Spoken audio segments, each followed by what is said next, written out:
Bonjour à tous, aujourd'hui nous allons parler d'un livre qui s'intitule L'année de l'éveil. Il s'agit d'un roman autobiographique de Charles Juillet, édité en 1989.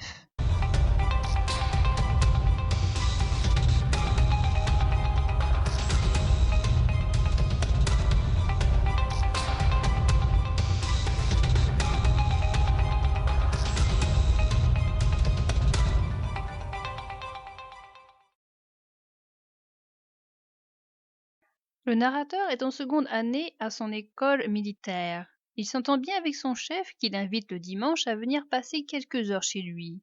Il y rencontre la femme et la fille de son chef.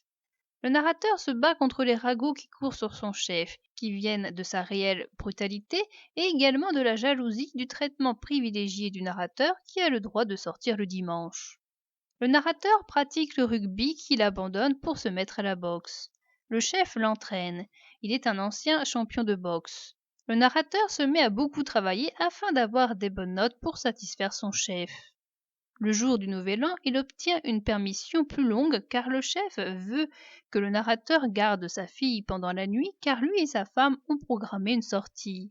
Au retour, la femme du chef rejoint le narrateur dans le lit et ils ont une relation.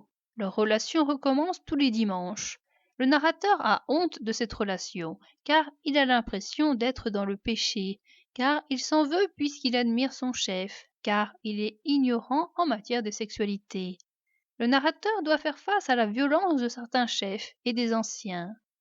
Un jour, il assiste à un rassemblement et à une veillée auprès d'un cercueil d'un ancien élève de cette école.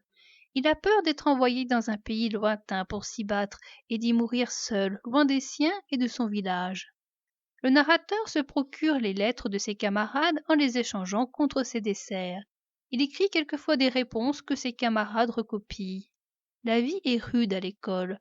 Le narrateur est en proie au froid, à la faim, au vent de Provence, à la nostalgie de sa campagne, aux engelures.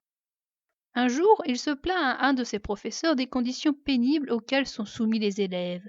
Le professeur, qui a connu les camps de concentration, a tiré deux conclusions de son expérience. L'homme est capable du pire comme du meilleur. L'homme possède des ressources insoupçonnables. Son chef suit un stage à l'autre bout de la France durant 2 mois. Le narrateur ne verra pas durant ce temps-là son chef et sa femme. De cette absence découlera un ennui. Un jour, un chef avec qui le narrateur a déjà eu des problèmes intercepte une carte que le chef a envoyée au narrateur. Il la lit devant tout le monde et il se moque du chef. Il s'ensuit une bagarre. Le narrateur tente d'expliquer la situation au colonel, mais les choses empirent. Il est tondu, il sera renvoyé et il est enfermé dans un cachot durant 15 jours. Durant ce temps, il devient grave, il réfléchit beaucoup, s'ennuie, grave des phrases dans le bois. Quand il sort de son cachot, c'est les vacances de Pâques. Le narrateur ne peut pas partir en permission. Il reste à l'école où il n'y a plus grand monde. Il s'ennuie. Il rejoint les légionnaires, mais après une bagarre, il n'ose plus aller les voir. Après les vacances, les élèves reviennent. Son chef revient lui aussi. Son chef lui apprend qu'il n'est pas viré de l'école car d'autres élèves ayant fait une faute plus grave ont eu leur punition levée. Le narrateur n'a pas le droit de partir en permission durant le trimestre. Son chef prétexte une balade avec des élèves afin de laisser le narrateur aller chez lui pour y voir sa femme et sa fille. La femme du chef avoue au narrateur que son mari l'enferme et la frappe à cause de sa jalousie. Le narrateur pense à simuler un accident au stand de tir afin de tuer le chef, mais il n'en fait rien. Il est admis à passer en classe supérieure. Les vacances d'été arrivent, le narrateur va retourner à sa campagne. L'histoire racontée dure à peu près 1 an, de la rentrée scolaire aux vacances d'été. Cette année scolaire a été un éveil, car elle y a la découverte de l'amitié, grâce à son chef, grâce à son camarade Galen. Il y a la découverte de l'amour, grâce à la femme de son chef. Il découvre une manière de penser, il essaie de se comporter autrement, à ne pas céder au désespoir en se souvenant des dires de son professeur.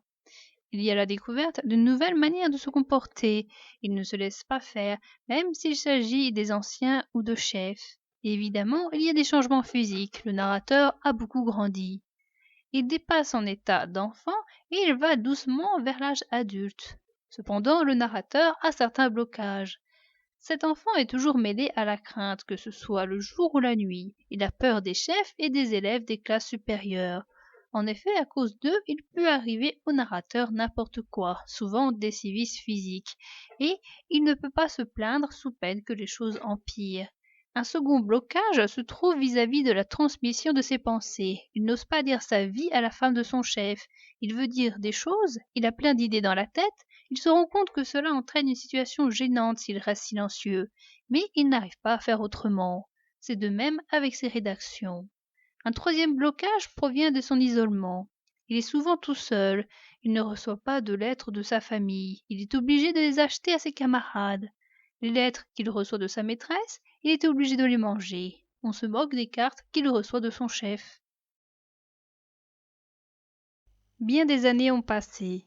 Oui, bien des années. Mais cet enfant que je fus, il continuait à vivre en moi, ressassant ce dont il n'avait jamais pu se délivrer, et étouffant ma voix. Un jour, le besoin m'est venu de lui retirer son bâillon.